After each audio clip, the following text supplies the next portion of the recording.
Minute start lily, ചെയ്തോളൂ. ഒരു minute.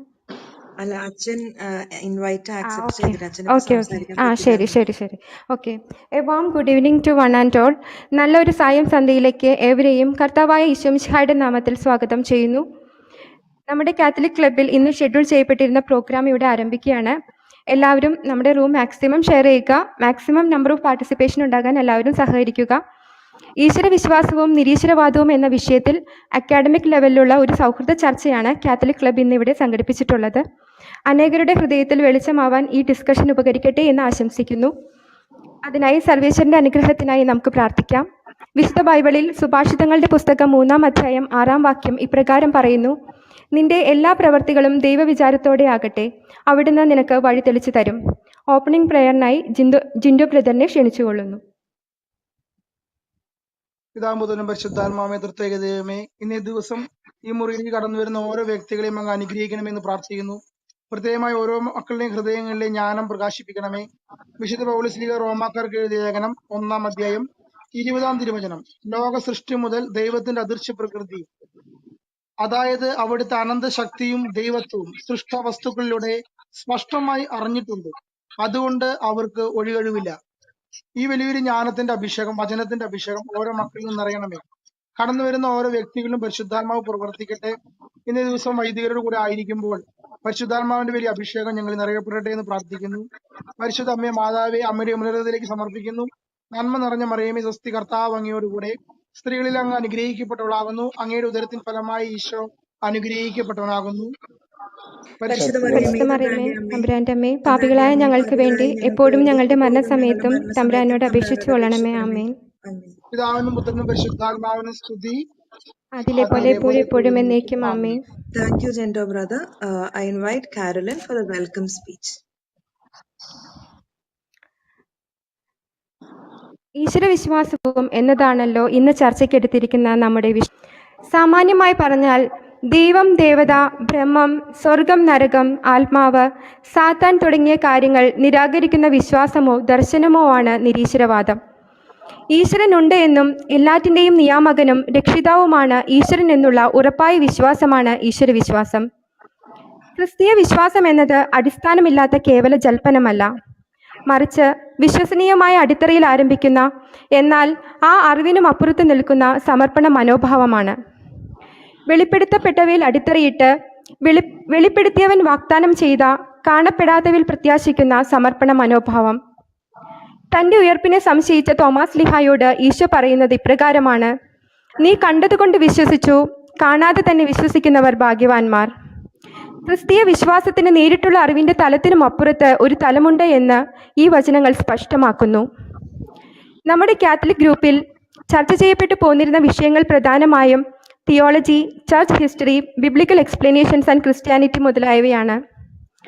ഈശ്വര വിശ്വാസവും നിരീശ്വരവാദവും എന്ന വിഷയം ഇന്നിവിടെ ആധികാരികമായ ചർച്ചയ്ക്ക് എടുക്കുവാനുള്ള കാരണം എന്ന് പറയുന്നത്, നിരീശ്വരവാദികൾ എല്ലാ കാലത്തും ജീവിച്ചിരുന്നുവെങ്കിലും ഇന്നത്തെ യുവതലമുറയിൽ നിരീശ്വരവാദ ആശയക്കാർ കൂടി വരികയും നമുക്ക് ഏവർക്കും അറിയുന്ന പോലെ ഈ ക്ലബ് ഹൗസിൽ പോലും ഈ ആശയം മുറുകെ പിടിക്കുന്ന ധാരാളം വ്യക്തികളെയും ഈ ആശയം പ്രചരിപ്പിക്കുന്ന ധാരാളം ക്ലബ്ബുകളെയും കാണാൻ സാധിച്ചതിൻ്റെ പശ്ചാത്തലത്തിലാണ്. ഈശ്വര വിശ്വാസം ബോധ്യപ്പെടണമെങ്കിൽ അതിൻ്റെ അടിസ്ഥാനങ്ങളുടെ വിശ്വസനീയതയാണ് ആദ്യം ബോധ്യം വരേണ്ടത്.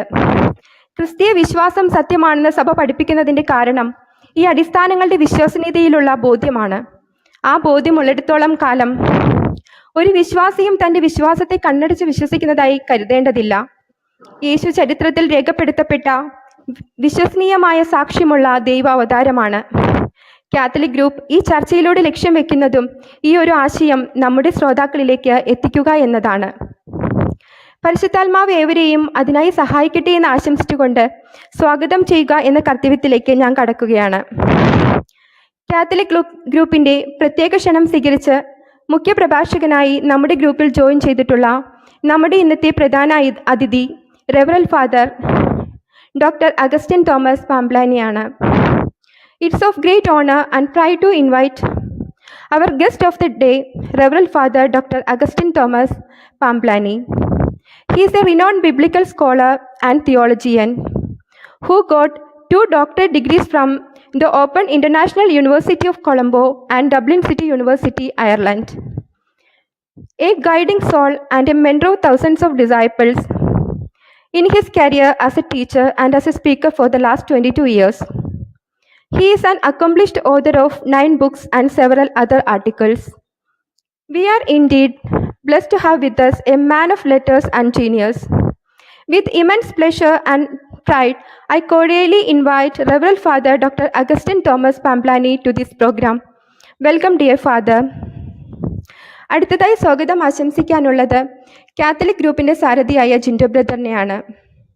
ജോലി തിരക്കുകൾക്കിടയിലും ഒരു വചന പ്രഘോഷകനായും ഒരു കത്തോലിക്ക ടീച്ചറായും അദ്ദേഹം സേവനം ചെയ്തു വരുന്നു.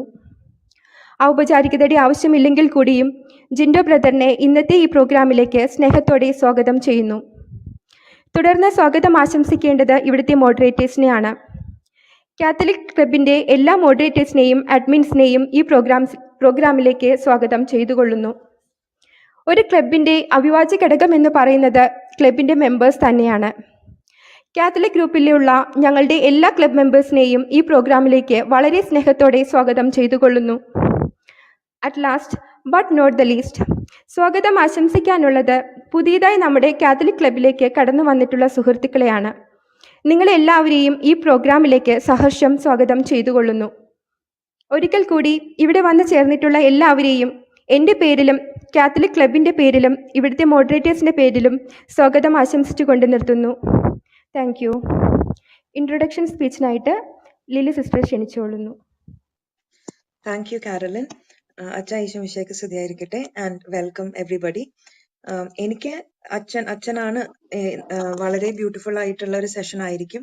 പക്ഷെ ഞാൻ ജസ്റ്റ് നമ്മളൊരു യങ്സ്റ്റേഴ്സിന്റെ ഒക്കെ മൈൻഡിലുള്ള ചില ചിന്തകളും ഇവിടെ ഈ ക്ലബ് ഹൗസിലുള്ള ദൈവത്തിൽ വിശ്വസിക്കുന്നവരുടെയും വിശ്വസിക്കാത്തവരും തമ്മിലുള്ള സംഭാഷണങ്ങളിൽ വന്നിട്ടുള്ള ചില ചിന്തകളും ഞാനൊന്ന് ഷെയർ ചെയ്യാണ്.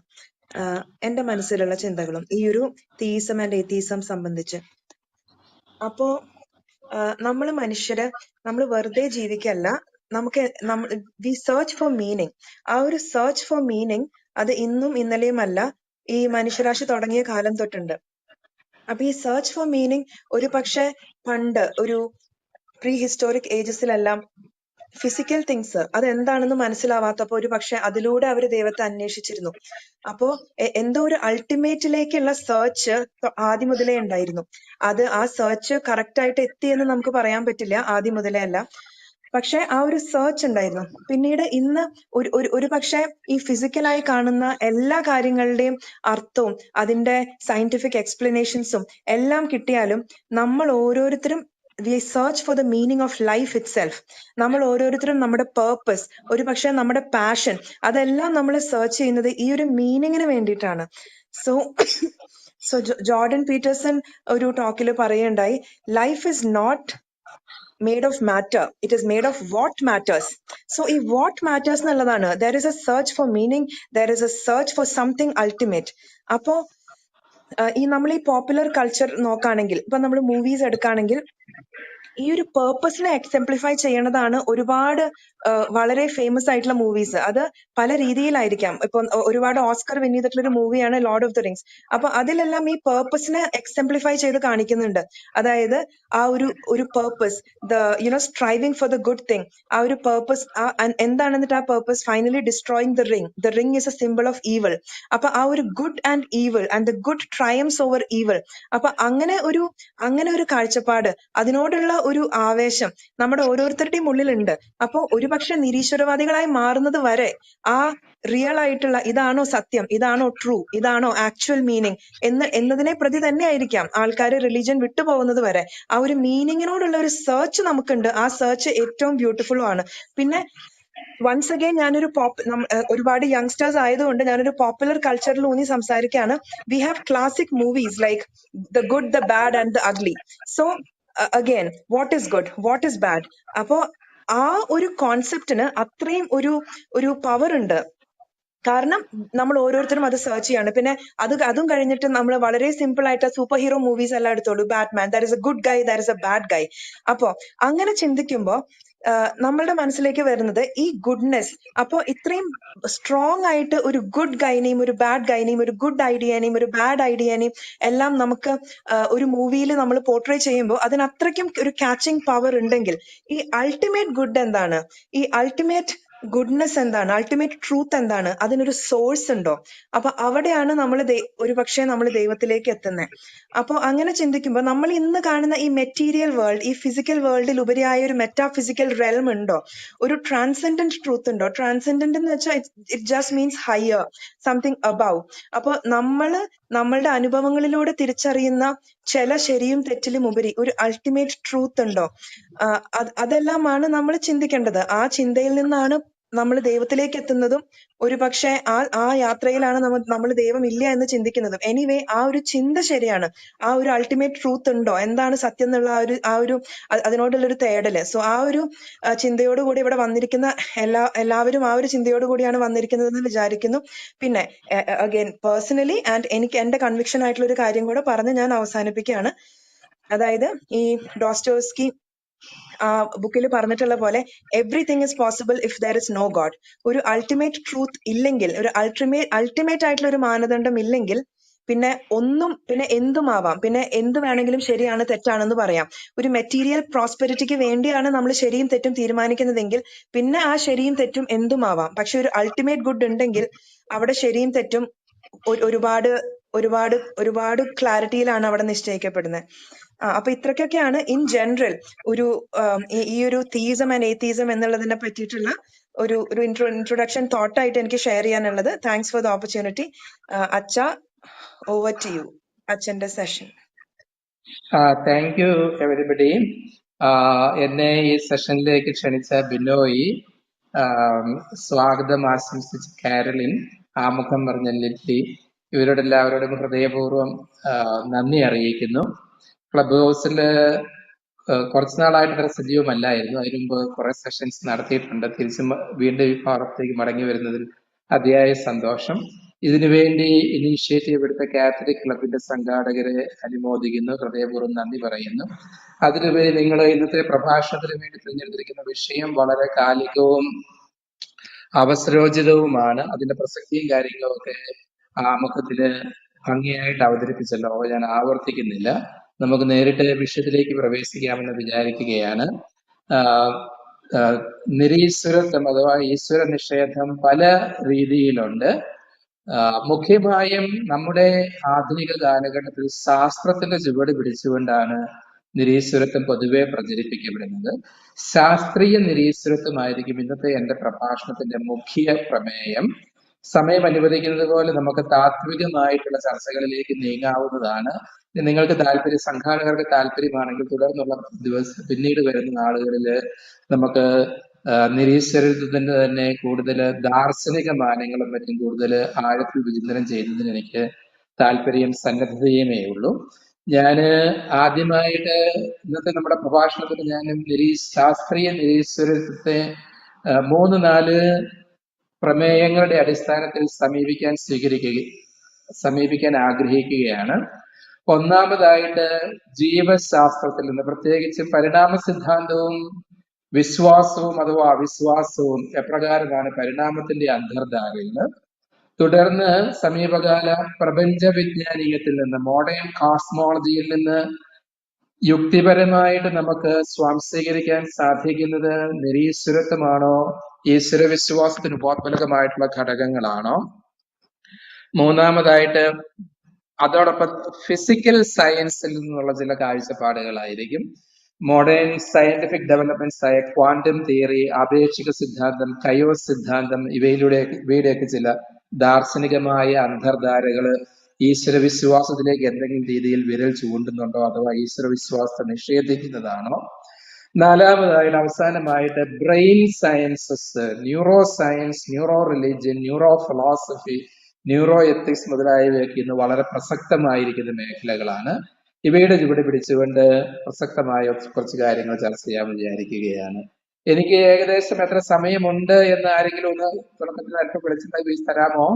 അതിൻ പ്രകാരം ഞാൻ ക്രമീകരിച്ചു കൊള്ളാം ഈ പ്രഭാഷണം. പിന്നെ നമ്മൾ ഇന്ററാക്ഷന് വേണ്ടി എത്ര സമയമാണ് കൊടുക്കേണ്ടത്? ഇന്ററാക്ഷൻ അച്ഛ ഒരു ഒരു ഒരു 40 to 50 മിനിറ്റ്സ് ആണ് നമ്മൾ ഏകദേശം വിചാരിച്ചിരിക്കുന്നത്. പിന്നെ ആ അപ്പൊ അച്ഛന്റെ ഒരു ടൈം അനുസരിച്ചിട്ട് നമുക്ക് മെയിൻ സെഷന്റെ we have time for that. എനിക്ക് അബൌട്ട് 45+ മിനിറ്റ്സ് കിട്ടുമെന്ന് എനിക്ക് വിചാരിക്കാമല്ലോ അല്ലെ presentation discussion. Yes definitely. Okay, thank you. ആ രീതിയിൽ ഞാൻ പ്ലാൻ ചെയ്യും. സമയം ഷോർട്ടൻ ചെയ്യണമെങ്കിൽ അന്നേരം ഇടപെട്ടാൽ മതി. എനിക്ക് 10 മിനിറ്റ് കൊണ്ടും പറയാൻ പല കാര്യങ്ങൾ. ഓക്കെ, നമുക്ക് ആദ്യമായിട്ട് നിരീശ്വരത്തിന്റെ ചില ശാസ്ത്രീയമായ കാര്യങ്ങളാണ് നമ്മൾ ചുവട് പിടിക്കുന്ന ഫോക്കസ് എങ്കിലും അല്പ ഹിസ്റ്റോറിക്കൽ ആയിട്ടൊരു ക്വിക്ക് ഓവർവ്യൂ നമ്മൾ നടത്തുകയാണെങ്കിൽ 18-ാം നൂറ്റാണ്ടിൽ തന്നെ ദാർശനിക നിരീശ്വരത്തിന് ആദ്യമേ വിളക്ക് കൊളുത്തിയത്, അതിനു മുമ്പേ ഉണ്ട്, നിശ്ചയമായും ഉണ്ട്, പ്രമുഖമായ പ്രാധാന്യം നൽകിയ ഡേവിഡ് ഹ്യൂം ആണ്. ദൈവവും മതവും എന്നൊക്കെ പറയുന്നത് പുരോഹിതന്മാരുടെ കണ്ടുപിടുത്തമാണ്. പുലർകാല സൂര്യ വെളിച്ചത്തിൽ മഞ്ഞുകണം പോലെ ഇതൊക്കെ ഉരുകി പോകാനിരിക്കുന്നതേ ഒന്നുള്ളതായിരുന്നു എന്നാണ് ഡേവിഡ് ഹ്യൂമിന്റെ വാദം. പിന്നെ 20-ാം നൂറ്റാണ്ടിന്റെ ആരംഭത്തിലേക്കൊക്കെ വരുമ്പോൾ ബെർട്രൻ റസ്സൽ ദൈവം എന്ന് പറയുന്നത് ഒരു മിഥ്യാസങ്കല്പമാണ്. സൈക്കോളജിസ്റ്റ് സിഗ്മണ്ട് ഫ്രോയിഡും അത് തന്നെ പറയുകയുണ്ടായി.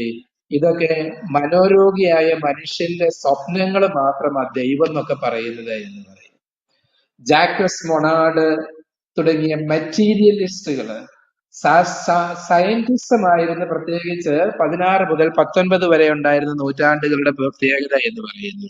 എന്നെ ആമുഖത്തില് അവതരിപ്പിച്ചത് ബിബ്ലിക്കൽ സ്കോളർ എന്ന നിലയിലാണ്. എന്റെ ഗവേഷണ മേഖല ഫിലോസഫി ഓഫ് സയൻസ് ആണ്. ശരിക്കും ബൈബിൾ സ്കോളർ അല്ല ഞാൻ. അതുകൊണ്ട് കൂടുതലും ശാസ്ത്രീയമായി ചൂട് പിടിച്ച് സംസാരിക്കുന്നതും അതുകൊണ്ട് തന്നെയാണ്. മെറ്റീരിയലിസം, സയന്റിസം, നാച്ചുറലിസം ഇവയൊക്കെ ആയിരുന്നു പരമ്പരാഗതമായിട്ട് നിരീശ്വരവാദത്തിന് ഇന്ധനം പകർന്നു നൽകിക്കൊണ്ടിരുന്നത്. ശാസ്ത്രീയമായ രീതിശാസ്ത്രം മാത്രമേ ശരിയായിട്ടുള്ളൂ എന്ന് പറയും. 16 മുതൽ 19 നൂറ്റാണ്ട് വരെകളെ നിലനിന്നിരുന്ന ശാസ്ത്രീയ ദാർശനിക ചിന്താധാരകളായിരുന്ന യാന്ത്രിക പ്രപഞ്ച ദർശനം അഥവാ mechanical philosophy of nature, Vienna circle കേന്ദ്രീകരിച്ചുണ്ടായിരുന്ന ലോജിക്കൽ പോസിറ്റിവിസം തുടങ്ങിയ സ്കൂളുകളൊക്കെയാണ് അത്തരത്തിലുള്ള ചിന്താഗതികളൊക്കെ അതിൽ. മാറ്റർ അലോൺ ഈസ് റിയൽ, പദാർത്ഥത്തിനപ്പുറം ഒന്നും വേണ്ട, പദാർത്ഥം മാത്രം യഥാർത്ഥം, പദാർത്ഥം ഉണ്ടെങ്കിൽ എല്ലാം ഉണ്ട് എന്നുള്ള കാഴ്ചപ്പാടായിരുന്നു മെറ്റീരിയലിസ്റ്റുകളൊക്കെ പൊതുവെ അവിടെ അവതരിപ്പിച്ചുകൊണ്ടായി. പിന്നെ കോസ്മോളജിയിൽ നിന്നും പ്രപഞ്ചത്തെ മതി നമുക്ക്, ദൈവത്തിന് സമാനമാണ് പ്രപഞ്ചം, nature can replace God as the object of reverence. Carl Sagan, renowned popular science writer ആണ് അദ്ദേഹം. അടുത്ത കാലം അത് കുറച്ചു വർഷങ്ങൾക്ക് മുമ്പ് മരിച്ചുപോയി. അദ്ദേഹത്തിന്റെ വളരെ വിഖ്യാതമായ ഒരു പ്രസ്താവനയാണ്. ബയോകെമിസ്റ്റ് ജാക്കസ് മൊണോഡ് അദ്ദേഹത്തിന്റെ ചാൻസ് ആൻഡ് നെസസിറ്റി എന്നുള്ള പുസ്തകത്തിൽ അദ്ദേഹത്തിന്റെ ഒരു മുഖ്യവാദമാണ്, ജീവശാസ്ത്രം ഇതിനോടകം തന്നെ തെളിയിച്ചു കഴിഞ്ഞു, പ്രപഞ്ചത്തിന് ലക്ഷ്യമൊന്നുമില്ല ഈ പ്രകൃതിക്ക്. മനുഷ്യൻ ഇങ്ങോട്ടേക്ക് ആകസ്മികമായിട്ട് കടന്നു വന്ന ഒരു പ്രതിഭാസം മാത്രം. എല്ലാ നൂതനത്തിന്റെയും സൃഷ്ടിപരതയുടെയും ജൈവികതയുടെയും എല്ലാം അടിത്തറ കേവലം ചാൻസ് അഥവാ ആകസ്മികത മാത്രമാണ് എന്നുള്ളതായിരുന്നു ജാക്കസ് മൊണാർഡിന്റെ ചിന്താഗതി. വീണ്ടും എഡ്വേർഡ് വിൽസൺ, അദ്ദേഹം മൊണാർഡിന്റെ തന്നെ ആശയങ്ങള് ആവിഷ്കരിച്ചയാളാണ്. മതത്തിന്റെയൊക്കെ ഗ്രിപ്പ്, പിടുത്തം കാലക്രമേണ അപ്രത്യക്ഷമാകുമെന്ന് മാനവരാശി മതത്തെ റീപ്ലേസ് ചെയ്യുന്നത് ശാസ്ത്രീയമായ പദാർത്ഥമാത്രമായിരിക്കും, സയന്റിഫിക് മെറ്റീരിയലിസം. ഇതൊക്കെയാണ് ചില. പിന്നെ ആധുനിക കാലത്തില് ഇന്നത്തെ നമ്മൾ ജീവിച്ചിരിക്കുന്ന ഹാർഡ് കോർ അൾട്രാ എത്തീസത്തിന്റെ ടോർച്ച് ബെയറേഴ്സ് ആണ് സയന്റിഫിക് ഡൊമൈനിൽ നിന്നും റിച്ചാർഡ് ഡോക്കിൻസ് പ്രമുഖമായിട്ട് നിങ്ങൾക്കറിയാം. തീർച്ചയായും കോസ്മോളജിയിലേക്ക് വരുമ്പോൾ ഞാൻ സ്റ്റീഫൻ ഹോക്കിങ്ങിനെ പരാമർശിക്കുന്നതായിരിക്കും. ഇവരൊക്കെയാണ് മുഖ്യമായിട്ട് ഒരു ശാസ്ത്രത്തിന്റെ ചുവട് പിടിച്ചുകൊണ്ട്, പ്രത്യേകിച്ച് ജാക്കസ് മൊണാർഡ്, കാൾ സേഗൻ, ഇവരൊക്കെ ശാസ്ത്രത്തിന്റെ ചുവട് പിടിച്ചുകൊണ്ട് തിയസം അവതരിപ്പിച്ചിരിക്കുന്നവരാണ്. ഇവരെയാണ് ആർഗ്യുമെന്റുകളെ ഞാൻ ചുരുക്കമായിട്ട് അവതരിപ്പിക്കാം. തുടർന്ന് നമുക്ക് ഇതിനെ ആ ആർഗ്യുമെന്റുകളുടെ മെറിറ്റിലേക്ക് പ്രവേശിപ്പിക്കാം, അവയ്ക്ക് മറുപടി കൊടുക്കുന്നതിന് വേണ്ടി നമുക്ക് ശ്രമിക്കാം. ഡോക്കിൻസിന്റെ പുസ്തകം വളരെ ഫേമസ് ആണ്, rich the God delusion. The universe, നമ്മളിപ്പോ ജീവിക്കുന്ന ഈ പ്രപഞ്ചം എന്ന് പറയുന്നതുണ്ടല്ലോ, ഇതിന് ഒരു ലക്ഷ്യവുമില്ല, ഇതിനകത്ത് നന്മയുമില്ല തിന്മയുമില്ല, ദയാരഹിതമായ നിരപേക്ഷിതത്വം മാത്രമായി ഈ പ്രപഞ്ചത്തിലുള്ളതെന്ന് പറയും. നമ്മൾ എങ്ങനെ ആകസ്മികമായിട്ട് ഇതിനകത്തേക്ക് കടന്നു വന്നിരിക്കുന്നു എന്നുള്ളതേ ഉള്ളൂ. അതാണ് അദ്ദേഹത്തിന്റെ ആർഗ്യുമെന്റിന്റെ ശാസ്ത്രീയമായ ബലം എന്താണെന്ന് ചോദിച്ചു കഴിഞ്ഞാൽ പരിണാമ സിദ്ധാന്തമാണ്. Darwin has made us an intellectually fulfilled atheist എന്നുള്ളതാണ് അദ്ദേഹത്തിന്റെ വാദം. ചാൾസ് ഡാർവിനോട് കൂടി ഒരുവന് നലം തികഞ്ഞ യുക്തിപരമായ എല്ലാ വിഭവങ്ങൾ കൊണ്ടും തൃപ്തനാക്കപ്പെട്ട ഒരു നിരീശ്വരവാദി ആയിരിക്കാൻ വേണ്ട എല്ലാ സാങ്കത്യവും ഉണ്ട് എന്നുള്ളതാണ് ഡോക്കിൻസിന്റെ വാദം. ഡോക്കിൻസിന്റെ വാദത്തെ ഖണ്ഡിച്ചുകൊണ്ട് അലിസ്റ്റർ മഗ്രാത്ത്, ഇദ്ദേഹം റിനൗണ്ട് സയന്റിസ്റ്റ് ആണ് ഡോക്കിൻസ്, അതാരും നിഷേധിക്കുന്നില്ല, ഞാനും അംഗീകരിക്കുന്നു അദ്ദേഹത്തിന്റെ ശാസ്ത്രീയ പ്രതിഭയെ. അദ്ദേഹത്തെ പോലെ പ്രശസ്തനായ ഓക്സ്ഫോർഡിലെ തന്നെ ബയോ കെമിസ്റ്റ് ആണ് അലിസ്റ്റർ മഗ്രാത്ത്. അദ്ദേഹം ഈയിടെ റിട്ടയർ ചെയ്തു. ഡോക്കിൻസ് ഈ പുസ്തകം പ്രസിദ്ധീകരിച്ച് 3 മാസങ്ങൾക്കകം അലിസ്റ്റർ മഗ്രാത്ത് ഒരു പുസ്തകം പ്രസിദ്ധീകരിച്ചു. അതിന്റെ ടൈറ്റില് ദ ഡോക്കിൻസ് ഡെലൂഷൻ എന്നുള്ളതായിരുന്നു.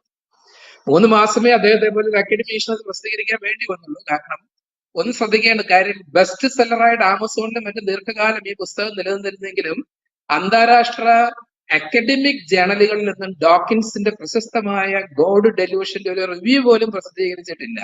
നല്ല ജേണലുകളൊന്നും, ടോപ്പ് ക്ലാസ് ജേണലുകളൊന്നും. കാരണം അത് വളരെ പോപ്പുലർ ശൈലിയിൽ എഴുതപ്പെട്ടിരിക്കുന്നതാണ്. അദ്ദേഹത്തിന്റെ സയന്റിസ്റ്റ് അല്ല, അദ്ദേഹത്തിന്റെ സബ്ജക്റ്റീവ് ബയസ്ഡ് ഫിലോസഫീസ് ആണ് അതിനകത്ത് മെയിനായിട്ട് ആർട്ടിക്കുലേറ്റ് ചെയ്യുന്നു എന്നുള്ളത് ആദ്യമേ ആമുഖമായിട്ട് പറഞ്ഞുകൊള്ളട്ടെ. അതുകൊണ്ട് ഞാനതിന് മറുപടി പറഞ്ഞിട്ടില്ല ഡോക്കിൻസിന്റെ വാദങ്ങൾക്ക്. പരിണാമ സിദ്ധാന്തത്തെ നമ്മൾ അല്പമായിട്ട് ചിന്തിക്കേണ്ടിയിരിക്കുന്നു. ഡോക്കിൻസിന്റെയും ഡെനറ്റിന്റെയും ഒക്കെ വാദഗതികളിലേക്ക് പോകുന്നതിന് മുമ്പായിട്ട് ഇത്തരം ഭയങ്കരമായ അവകാശവാദങ്ങൾക്ക് സാങ്കത്യമുണ്ടോ പരിണാമ സിദ്ധാന്തത്തിൽ നിന്നും നിരീശ്വരത്തിന്? അതുകൊണ്ട് നമുക്ക് ഇവല്യൂഷണറി ബയോളജിയിലേക്ക് ആദ്യമേ ഫോക്കസ് ചെയ്യാമെന്ന് വിചാരിക്കുകയാണ്. ആദ്യമേ തന്നെ ഡാർവിൻ എന്തായിരുന്നു ദൈവത്തെ പറ്റി പറയാനുണ്ട് എന്നുള്ളതൊന്ന് പരിശോധിച്ച് നോക്കാം. പരിണാമ സിദ്ധാന്തത്തെ പലപ്പോഴും ആൻഡ്രൂ ഡിക്സൺ വൈറ്റ്മിന്റെയാണ് തോന്നുന്നു ചിത്രീകരിച്ചിരിക്കുന്നത്. ഇനിമേൽ മതവിശ്വാസത്തിന് യാതൊരു സാങ്കത്യവുമില്ല, ഒരു ഉറുമ്പിൻ കൂട്ടത്തിലേക്ക് കലപ്പയുമായിട്ട് കടന്നു ചെന്നാൽ എങ്ങനെയിരിക്കും, അതുപോലെയാണ് ഡാർവിനിസം മതത്തിനും വിശ്വാസത്തിനും ഒക്കെ ഏൽപ്പിച്ചിരിക്കുന്ന ദ്രോഹം മതത്തെയും വിശ്വാസത്തെയും ഒക്കെ ഉഴുതുമറിച്ചിരിക്കുന്നു എന്നുള്ള അവകാശവാദങ്ങൾ അദ്ദേഹത്തിന് എത്രമാത്രം ഫിലോസോഫിക്കലി സയന്റിഫിക്കലി ക്രെഡിബിൾ ആണ് ഈ വാദങ്ങൾ. ആദ്യമേ ഡാർവിന്റെ തന്നെ വിശ്വാസ പാരമ്പര്യം എന്താന്ന് നമുക്ക് റഫായിട്ടൊന്ന് നോക്കാം, ചുരുങ്ങിയ സമയമേ ഉള്ളല്ലോ. ഡാർവിനെ പൊതുവെ ചിത്രീകരിക്കുന്ന ഒരു അഗ്നോസ്റ്റിക് ആയിട്ടാണ്. ദൈവം ഉണ്ടോ ഇല്ലയോ എന്ന് നമുക്ക് അറിഞ്ഞുകൂടാ എന്നുള്ള വലിയൊരു ബിലീവർ ആയിട്ടാണ് അദ്ദേഹം ഇറങ്ങിയിരിക്കുന്നത്. കേംബ്രിഡ്ജിൽ അദ്ദേഹത്തെ പഠിക്കാൻ വിട്ടത് തന്നെ ഒരു പ്രീസ്റ്റ്ഹുഡിന് വേണ്ടിയായിരുന്നു എന്നുള്ളത് വേറൊരു വശം. പക്ഷെ അദ്ദേഹത്തിന് ഇൻട്രസ്റ്റ് മുഴുവൻ പാലിയന്റോളജിയിലായിരുന്നു. അദ്ദേഹത്തിന് ക്രമേണ ഈശ്വര വിശ്വാസം നഷ്ടപ്പെടുന്നതായിട്ടാണ് നമ്മൾ കാണുന്നത്. അദ്ദേഹത്തിന്റെ ഓട്ടോബയോഗ്രഫിയിൽ തന്നെ ഇങ്ങനെ ഒരു പ്രസ്താവനയുണ്ട്: അവിശ്വാസം ക്രമാനുഗതമായിട്ട് എന്നെ പിടികൂടി, ആ പരിണാമം വളരെ സാവകാശമായിരുന്നത് കൊണ്ട് എന്റെ നിഗമനങ്ങള് അവിശ്വാസത്തെ കുറിച്ചുള്ള എന്റെ നിഗമനങ്ങൾ തെറ്റാണെന്ന് തന്നെ ഞാൻ ഉറച്ചു കരുതി പോരുകയും ചെയ്തിരുന്നു എന്ന് അദ്ദേഹം പറയുന്നു. ഇതിനെ വളരെ ക്വാളിഫൈഡ് ആയിട്ട് നമ്മൾ മനസ്സിലാക്കേണ്ട ഒരു പ്രസ്താവനയാണ്. അതുകൊണ്ട് ഡാർവിനെ ഒരു എത്തീയിസ്റ്റ് ആയിട്ടുള്ള റെപ്രസെന്റേഷൻ ഡാർവിനോടുള്ള ഒരിക്കലും നീതിപൂർവകമായ ഒരു ദാർശനിക ദൈവശാസ്ത്ര സമീപനം ആയിരിക്കുകയില്ല. കാരണം ഡാർവിൻ അദ്ദേഹത്തിന്റെ തന്നെ പുസ്തകങ്ങളിൽ പലയിടത്തും ക്രിയേറ്റർ, ഡെയിറ്റി തുടങ്ങിയ സംജ്ഞകള് ലാവിഷായിട്ട് ഉപയോഗിക്കുന്നുണ്ട്. അതുകൊണ്ടാണ് ഡാർവിനെ അദ്ദേഹത്തിന്റെ കമന്റേറ്റേഴ്സ് പലരും ഡിസ്ക്രൈബ് ചെയ്യുന്ന ഒരു ഡെയിസ്റ്റ് ആയിട്ടാണ്. DEIST എന്ന് വെച്ച് കഴിഞ്ഞാൽ സൃഷ്ടിയെ കിക്ക് ഓഫ് ചെയ്യുന്നതിന് വേണ്ടി ചരിത്രത്തിന്റെ ആരംഭത്തിൽ മാത്രം ഇടപെടുന്ന ദൈവം പിന്നെ പരിണാമത്തിൽ ദൈവത്തിന് സാങ്കത്യമില്ല എന്ന് കരുതുന്നതാണ് എന്നുള്ള രീതിയിൽ. അതുകൊണ്ട് അങ്ങനെയുള്ളവരെ അഗ്നോസ്റ്റിക് എന്ന് വിശേഷിപ്പിക്കാം. ദൈവം ഉണ്ടോ ഇല്ലയോ എന്ന് നമുക്ക് കൃത്യമായിട്ട് പറഞ്ഞുകൂടാൻ പറ്റില്ല എന്ന് പറയുന്നത്. അദ്ദേഹത്തിന്റെ വൈഫും ഡോട്ടറും, പ്രത്യേകിച്ച് വൈഫ് വളരെ ഒരു ബിലീവിങ് പേഴ്സൺ ആയിരുന്നു. അവരെ ഒഫൻഡ് ചെയ്യാൻ ഡാർവിൻ ഒട്ടും താല്പര്യമില്ലായിരുന്നു അവരുടെ വിശ്വാസത്തെ. അതുകൊണ്ടായിരിക്കാം ഡാർവിന്റെ ഒറിജിനൽ സ്പീഷീസ് പ്രസിദ്ധീകരിച്ച് മാസങ്ങൾക്കൊക്കെ അതിന്റെ കോപ്പികൾ മുഴുവൻ വിറ്റുപോയി. 2ാം പതിപ്പ് ഇറക്കിയപ്പോൾ അതിന്റെ മുഖവരയിൽ ഡാർവിൻ മനഃപൂർവ്വം ഒരു ക്ലോസ് ആഡ് ചെയ്തു: as per the laws imprinted on matter by its creator. തന്റെ സൃഷ്ടാവിനാൽ പദാർത്ഥത്തിന്മേൽ ലിഖിതമായിരിക്കുന്ന നിയമങ്ങൾ അനുസരിച്ച് എന്നാ. എന്തിനാ ഈ ബൈ ഇറ്റ്സ് ക്രിയേറ്റർ എന്ന് മനഃപൂർവ്വം ഡാർവിൻ 2ാമത്തെ മുഖവരയിൽ കൂട്ടിച്ചേർത്തത്? ഒരുപക്ഷെ തന്റെ വൈഫിനെ അലോ ചെയ്യാതിരിക്കാനായിരിക്കാം. വേറൊരു ഇന്റർപ്രിട്ടേഷൻ പറയുന്നത് ഡാർവിൻ തന്നെ തന്റെ പരിണാമ സിദ്ധാന്തത്തിന്റെ നിരീശ്വരപരമായ വ്യാഖ്യാനങ്ങളെ തീർത്തും അസന്തുഷ്ടനായിരുന്നു എന്ന് പറയും. അതുകൊണ്ടായിരുന്നു എന്ന് പറയും. വീണ്ടും നമ്മുടെ ഡാർവിൻ വിശ്വാസം ഉപേക്ഷിച്ചു എന്ന് പറയുമ്പോൾ നമ്മൾ മനസ്സിലാക്കണം, ഡാർവിൻ ഒരു തിയോളജിയൻ ആയിരുന്നില്ല. അന്നത്തെ കാലത്തെ ദൈവസങ്കല്പം എന്ന് പറയുന്നത് വില്യം പാലിയുടെ നാച്ചുറൽ തിയോളജി ആയിരുന്നു. അത് സ്പെഷ്യൽ ക്രിയേഷനിൽ അധിഷ്ഠിതമായിരിക്കുന്ന ദൈവശാസ്ത്ര ദർശനമായിരുന്നു. ബൈബിളിനെയൊക്കെ അക്ഷരാർത്ഥത്തിൽ മാത്രം കണ്ടുകൊണ്ടിരുന്നു. ഓരോന്നിനെയും സൃഷ്ടിക്കാൻ വേണ്ടി നേരിട്ട് താഴോട്ട് ഇറങ്ങി വരുന്ന ദൈവം, അത് ഒരിക്കലും പരിണാമവുമായിട്ട് പൊരുത്തപ്പെട്ട് പോകുമായിരുന്നില്ല. പരിണാമം അങ്ങനെയൊന്നും ആവശ്യമില്ല എന്നുള്ളതാണ് കാണിച്ചു തരുന്നത്. അത്തരത്തിലുള്ള ഒരു ദൈവവിശ്വാസമാണ് ദൈവശാസ്ത്രം. അതിൽ നിന്നും ഒരുപാട് വികസിച്ചു. പുതിയ വാദായ പരിണാമ സിദ്ധാന്തത്തിൽ തന്നെ ദൈവശാസ്ത്രത്തിന് നൽകപ്പെട്ടിരിക്കുന്ന ഒരു വരദാനമായിട്ട് ദൈവശാസ്ത്രം കണക്കാക്കുന്നത്. അത് സമയം അനുവദിക്കുന്നവരെ പിന്നീട് നമുക്ക് ചർച്ച ചെയ്യാം. വീണ്ടും ആഷാഗ്രെ എന്ന് പറയുന്ന സുഹൃത്തിന് എഴുതിയ കത്തിൽ ഡാർവിൻ തുടങ്ങുന്നത് തന്നെ ഇങ്ങനെയാണ്: I had no intention to write atheistically. നിരീശ്വരത്വപരമായി എഴുതണമെന്ന് എനിക്ക് യാതൊരു ഉദ്ദേശവും ഇല്ലായിരുന്നു. മനോഹരമായ ഈ പ്രപഞ്ചം മുഴുവനും ക്രമരഹിതമായ ഒരു വന്യമായ ഒരു എന്തോ ശക്തിവിശേഷത്തിന്റെ ആവിഷ്കാരമാണെന്ന് ചിന്തിക്കാൻ എനിക്കൊരിക്കലും സാധിക്കുകയില്ല എന്ന് അദ്ദേഹം പച്ചയായിട്ട് പറഞ്ഞിരിക്കുന്നുണ്ട്. അതുകൊണ്ട് നമ്മൾ വളരെ കെയർഫുൾ ആയിട്ട് മനസ്സിലാക്കേണ്ടിയിരിക്കുന്നു ഡാർവിനിന്റെ തന്നെ സോക്കോൾഡ് എത്തീസം ഓർ അഗ്നോസ്റ്റിസിസം എന്ന് പറയും. എന്താണ് ഡാർവിന് പൊരുത്തപ്പെടാൻ സാധിക്കാതെ പോയത്? അത് വില്യം പാലിയുടെ സ്പെഷ്യൽ ക്രിയേഷൻ തിയോളജി ആയിരുന്നു. അതിൽ നിന്നും തിയോളജി അഡ്വാൻസ് ചെയ്തു. എന്തുകൊണ്ടാണ് നമ്മൾ പറയുന്നത് പരിണാമം ദൈവശാസ്ത്രത്തിന് കത്തോലിക്ക സഭ ഔപചാരികമായിട്ട് പരിണാമ സിദ്ധാന്തം അംഗീകരിച്ചിട്ടുണ്ട്. ഒരുപക്ഷെ വേണ്ടത്ര ഈ മേഖലയിൽ പഠിച്ചിട്ടില്ലാത്തവർക്ക് അല്പം അസന്തുഷ്ടി ജനിപ്പിക്കുന്ന ഒരു പ്രസ്താവനയായിരിക്കാം. പരിണാമത്തെ തന്നെ ഒരു സിദ്ധാന്തമായിട്ട് തിരുസഭയിൽ അംഗീകരിച്ചിട്ടുണ്ട്. 1994 പൊലിറ്റിക്കൽ അക്കാഡമി ഓഫ് സയൻസിനെ അഭിസംബോധന ചെയ്യുമ്പോൾ മാർപ്പാപ്പ പറഞ്ഞിരുന്നു, കൂടുതൽ തെളിവുകൾ വഴിയായിട്ട് പണ്ടുകാലത്ത് അനുമാനം എന്ന നിലയിൽ, ഹൈപ്പോത്തിസിസ് എന്ന നിലയിൽ എണ്ണപ്പെട്ടിരുന്ന പരിണാമം എന്നതിന് ഒരു തിയറി തന്നെയായിട്ട് നമുക്ക് അംഗീകരിക്കാൻ സാധിക്കുമെന്നുള്ളത്. സഭയുടെ പക്ഷത്തു നിന്നുള്ള ഒരുപക്ഷെ ആദ്യത്തെ ഏറ്റവും പ്രസ്പഷ്ടമായിട്ടുള്ള ഒരു പ്രസ്താവനയാണ് പരിണാമത്തെ പോസിറ്റീവായിട്ട് അംഗീകരിച്ചുകൊണ്ടുള്ള ഈ പ്രസ്താവന എന്നത്. ദൈവശാസ്ത്രത്തിന് പരിണാമത്തിൽ വലിയൊരു അവസരമാണ് കാണുന്നത് പുതിയ ദൈവദർശനം, സൃഷ്ടിസങ്കല്പമൊക്കെ അവതരിപ്പിക്കുന്നതിന് വേണ്ടി. ബൈബിളിലെ സൃഷ്ടിസങ്കല്പത്തിന്റെ അർത്ഥം നിങ്ങൾ ദൈവശാസ്ത്രം പഠിച്ചിട്ടുള്ളവരാണെന്ന് ഞാൻ മനസ്സിലാക്കുന്നു. അതൊരു അസ്ട്രോണോമിക്കൽ ഡിസ്ക്രിപ്ഷൻ അല്ല, അതിന്റെ മെസ്സേജ് ആണ് പ്രധാനപ്പെട്ടത്. അക്ഷരാർത്ഥത്തിൽ എടുക്കുവാനുള്ളതല്ല. സൃഷ്ടിയുടെ ചരിത്രമല്ല പറയുന്നത്, രക്ഷാകര ചരിത്രത്തിന്റെ ചരിത്രമാണ് ബൈബിളിലെ സൃഷ്ടി വിവരണം പറയുന്നത് എന്നുള്ളത് നമ്മൾ മനസ്സിലാക്കണം. അതുകൊണ്ട് തന്നെ ദൈവം എങ്ങനെ ലോകത്തെ സൃഷ്ടിച്ചു എന്നുള്ളതല്ല അവിടെ ശരിക്കും വിഭാവനം ചെയ്യുന്നത് സൃഷ്ടി വിവരണത്തിലൂടെ. പിന്നെ പരിണാമത്തിലെ സൃഷ്ടി സങ്കല്പത്തെ എങ്ങനെയാ നമുക്ക് ദൈവശാസ്ത്രവുമായിട്ട് പൊരുത്തപ്പെടാൻ സാധിക്കുക? ദൈവമാണ് സൃഷ്ടിയുടെ ഉടയവന്റെ, ഓതർ ഓഫ് ക്രിയേഷൻ. ദൈവം ഒരു ഡിസൈനർ ഗോഡ് അല്ല എന്നുള്ളത് പരിണാമത്തിന്റെ തന്നെ കാഴ്ചപ്പാടാണ്. അത് ദൈവശാസ്ത്രത്തിന്റെയും കാഴ്ചപ്പാടാണ്. ഡിസൈനർ ഗോഡ് അല്ല പരിണാമത്തിന്റെ ദൈവം എന്ന് പറയുന്നത്. അതുകൊണ്ട് പരിണാമം ഒരു പുതിയ സൃഷ്ടി സങ്കല്പം തന്നെയാണ് നമ്മുടെ അടുത്തേക്ക് കൊണ്ട്. എന്താണ് പരിണാമം? ആണ് ദൈവം ഉപയോഗിച്ചിരിക്കുന്ന സാങ്കേതികത്വം, മെക്കാനിസം, ടൂള്, ഉപകരണം സൃഷ്ടിക്ക് വേണ്ടി. അങ്ങനെ ചിന്തിക്കുന്നതിൽ യാതൊരു തെറ്റുമില്ല. പ്രപഞ്ചത്തില് അപാരമായ സാധ്യതകൾ നിക്ഷേപിച്ചുകൊണ്ട് സ്നേഹധനനായ ഒരു പിതാവ് തന്റെ മക്കളോട് എന്നവണ്ണം സൃഷ്ടിയോട് സ്വയം ഉരുത്തിരിയുവാനുള്ള സ്വാതന്ത്ര്യം അവരോധിച്ചു കൊടുക്കുന്നതാണ് പരിണാമത്തിന്റെ ദൈവത്തിന്റെ സൃഷ്ടി സങ്കല്പം എന്ന് പറയുന്നത്.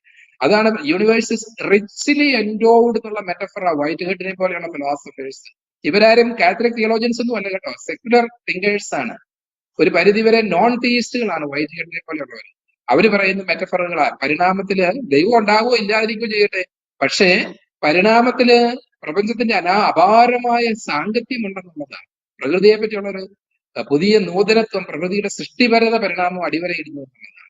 അതുകൊണ്ട് സൃഷ്ടിക്ക് സൃഷ്ടാവിനോടൊപ്പം സഹ കർത്തൃത്വം, കോ ക്രിയേറ്റർഷിപ്പ്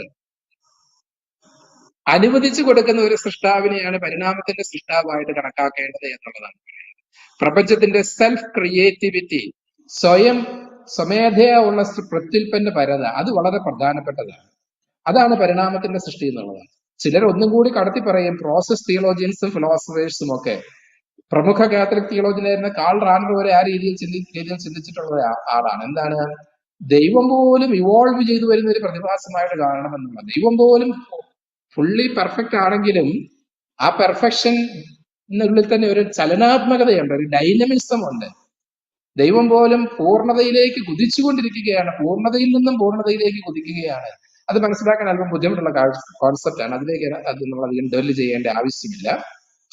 അതുകൊണ്ട് പരിണാമത്തിന്റെ ദൈവം എന്ന് പറയുന്നത് ഡാർവിൻ വിചാരിച്ചിരിക്കുന്നത് പോലെയോ അല്ലെങ്കിൽ ചില ഡെയിസ്റ്റുകളോ അഗ്നോസ്റ്റിക്കുകളോ കരുതുന്നത് പോലെ ഗോഡ് ഇൻ ദ ബിഗിനിങ്, സൃഷ്ടിയുടെ പിൻപില് എന്ന് വെച്ചാൽ ആരംഭത്തിലോ സൃഷ്ടിയുടെ മുൻപിലോ എന്ന് വെച്ചാൽ എൻഡിൽ മാത്രം, അഥവാ സൃഷ്ടിയുടെ മുകളിലോ എന്ന് വെച്ചാൽ ആകാശത്തിൽ ചില്ലുകൊട്ടാരത്തിലിരിക്കുന്ന ദൈവമോ അല്ല.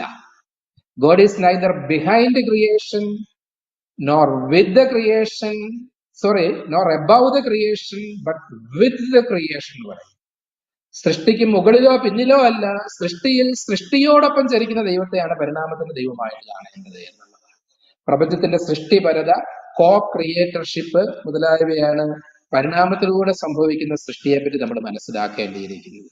വീണ്ടും പരിണാമത്തെ പറ്റി ഒരു വിമർശനമുണ്ട്. പരിണാമം മനുഷ്യന്റെ അന്തസ്സിനെ വില കുറച്ച് കാണുന്നു. അത് ശരിയല്ല. മനുഷ്യന്റെ അന്തസ്സിനെ മനുഷ്യൻ എന്ന് പറയുന്നത് 99% ഇതര കുരങ്ങനുമായിട്ട് സാമ്യമുള്ളവയാണ്. 80% നമ്മൾ പശുവുമായിട്ട് സെയിം ജീനാണ്. 60% ചുണ്ടലിയുമായിട്ട് നമുക്ക് ജനറ്റിക് ഓവർലാപ്പ് ഉണ്ട്. ഒരു ഏകകോശ ജീവിയായ ഈക്വലായി ബാക്ടീരിയയുമായിട്ട് നമുക്ക് 20% ജീനുകൾ സെയിം ആണ്. The biological continuity of species എന്ന് പറയുന്നത് ഇതാണ്. ജീവന്റെ ഏകദാനത, തുടർച്ച, ജീവൻ മുഴുവനും ഒരു നൈരന്തര്യമാണ് ഇവിടെ എന്ന് പറയുന്നത്. തുടർന്നു പോകുന്ന ഒരു പ്രതിഭാസമാണ്. ആ രീതിയിൽ മനുഷ്യൻ ജീവന്റെ ഹൈറാർക്കിയിലെ മുകളിലെ കണ്ണി എന്ന നിലയിൽ എല്ലാ ജീവജാലങ്ങളുമായിട്ട് ബന്ധപ്പെട്ടിരിക്കുന്ന വിശ്വവിശാലമായ ഒരു പ്രതിഭാസമായിട്ട് കണക്കാക്കുക വഴി മനുഷ്യന്റെ നിലയും വിലയും പരിണാമത്തിൽ വർദ്ധിക്കുന്നതേ ഉള്ളൂ, ഒരിക്കലും കുറയുകയല്ല എന്ന് നമ്മൾ മനസ്സിലാക്കണം. ചിലർ ആലങ്കാരികമായിട്ട് പറഞ്ഞിട്ടുണ്ട്, ഒരു കുരങ്ങന്റെ തന്നെ നിലയും വിലയും അറിഞ്ഞു കഴിഞ്ഞാൽ ഈ കുരങ്ങനിൽ നിന്നും ഉരുത്തിരിഞ്ഞു വരാൻ മാത്രം നമ്മൾ യോഗ്യരാണോ എന്ന് സംശയിക്കണം പോലും. കാരണം സൃഷ്ടി എന്ന് പറയുന്നത്, പ്രകൃതി എന്ന് പറയുന്നത് അത്രമാത്രം അത്ഭുതകരമായ ഒരു പ്രതിഭാസമാകുന്നു എന്നുള്ളതാണ്. അതുകൊണ്ട് പരിണാമത്തിലെ ഹ്യൂമൻ ഡിഗ്നിറ്റിക്ക് യാതൊന്നും ഇല്ല എന്നുള്ളത്. പിന്നെ സോളിനെ പറ്റിയൊക്കെ ഒരുപാട് കാഴ്ചപ്പാടുണ്ട്, അതിലേക്കൊന്നും ഞാൻ പ്രവേശിക്കുന്നില്ല. അവസാനമായിട്ട് പരിണാമത്തിൽ നമ്മൾ എടുക്കേണ്ട ഒരു ഘടകം എന്ന് പറയുന്നത് ചാൻസ് ആണ്. ഇതാണല്ലോ ജാക്കിസ് മൊണാർഡ്, റിച്ചാർഡ് ഡോക്കിൻസ്, ഡാനിയൽ ഡെന്നറ്റ് മുതലായ ഞാൻ തുടക്കത്തിൽ ഉദ്ധരിച്ച ശാസ്ത്രീയ നിരീശ്വരവാദികൾ വളരെ ബോധപരമായിട്ട് സ്വീകരിക്കുന്ന ഘടകം എന്ന് പറയുന്നത് ചാൻസ്. ആകസ്മികമായിട്ടെല്ലാം സംഭവിക്കുന്നത്, ഇതിന്റെ പിന്നിൽ ഒരു ഡിസൈനുമില്ല, ഒരു ലക്ഷ്യവുമില്ല എന്ന് പറയുന്നത്. ഇതിന് ആദ്യമേ നമ്മൾ നെഗേറ്റ് ചെയ്യാൻ പോകണ്ട. വിശ്വാസികൾ എന്ന നിലയിൽ ചാൻസ് വഴി ചില കാര്യങ്ങൾ സംഭവിക്കണം, നല്ല കാര്യമാണ്. അത് ദൈവസ്വഭാവത്തിന് തീർത്തും പൂരകമാണ്. നിങ്ങൾ മാതാപിതാക്കൾ ഉണ്ടായിരിക്കുമല്ലോ, കുഞ്ഞുങ്ങളുള്ളവരായിരിക്കുമല്ലോ. കുഞ്ഞുങ്ങളെ വരച്ച വരയിൽ നിർത്താൻ ആഗ്രഹിക്കുന്നവരല്ല നമ്മൾ ആരും, അവരുടെ സ്വാതന്ത്ര്യത്തെ അംഗീകരിക്കുന്നവരാണ്. എന്ന് പറഞ്ഞതുപോലെ ദൈവം അവന് അനുവദിച്ചു കൊടുത്തിരിക്കുന്ന അവസരമാണ്, സ്വാതന്ത്ര്യമാണ് നമ്മൾ ഈ ആകസ്മികം എന്ന് പറയുന്നത്. എല്ലാം സൃഷ്ടിക്ക് ചുറ്റും ലക്ഷ്മണരേഖ വരച്ചിട്ട് ഇതിനെ ഇതിനെ കവച്ചു വെക്കരുതെന്ന് പറയുന്നവനല്ല സ്നേഹധനായ ഒരു സൃഷ്ടാവ് എന്ന് പറയുന്നത്. സൃഷ്ടിക്ക് സ്വാതന്ത്ര്യം അനുവദിച്ചു കൊടുക്കുന്നവനാണ്. അതുകൊണ്ട് സൃഷ്ടി എപ്രകാരം ഉരുത്തിരിഞ്ഞു വരണമെന്ന് ഒരു സർട്ടൻ ഡിഗ്രി ഓഫ് ഫ്രീഡം ദൈവം പ്രപഞ്ചത്തിന് അനുവദിച്ചു കൊടുത്തിരിക്കുന്നതായിട്ട് ചാൻസിനെ കാണണമെന്നാണ് പ്രഗത്ഭ ദൈവശാസ്ത്രജ്ഞനായ തോമസ് അക്വീനാസിനെ പോലെയുള്ളവർ പറഞ്ഞിരിക്കുന്നത്.